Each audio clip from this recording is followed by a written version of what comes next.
Peter, good morning. There's now pressure Good morning. on Congress to do more.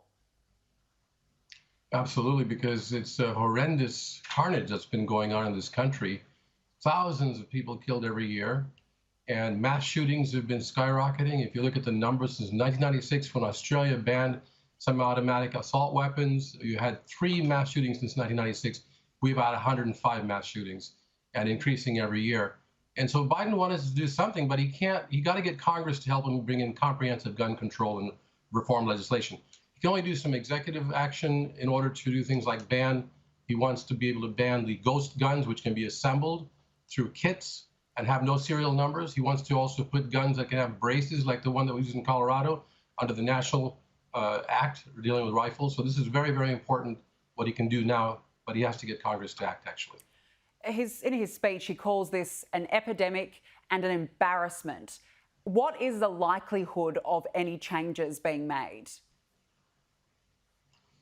It really depends on the members of Congress. And the problem is that you need 60 votes because of the filibuster, which is such an anachronism from the past.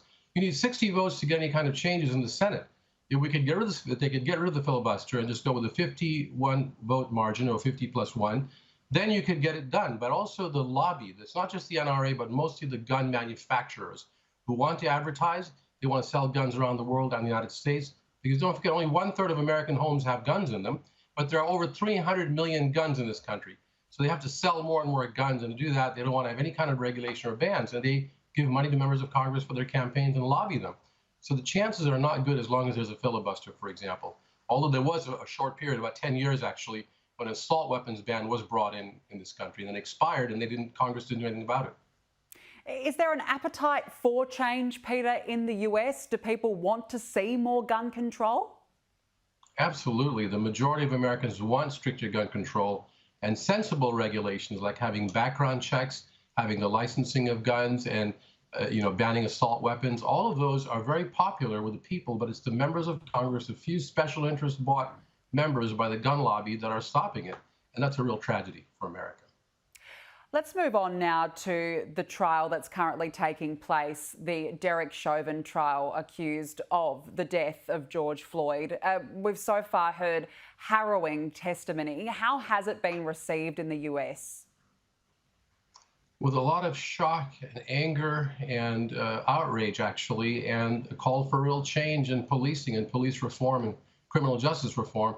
Dr. Martin Chauvin today, an expert on pulmonary, he's a pulmonary lung doctor, he testified that this gentleman, Mr. George Floyd, died because of a lack of oxygen.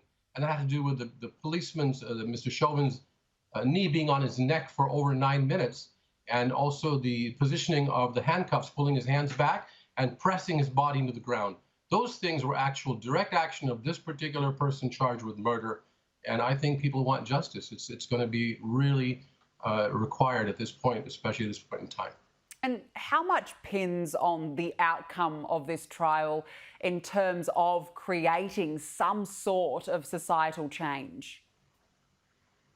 I think quite a bit will be done at this point. There'll certainly be a call for it. And the question is, do the American politicians have the strength to do it, their political will to do this, to change it? For example, to ban chokeholds. These bills have been passed in the House. The problem is they can't get to be passed in the Senate because of that filibuster rule.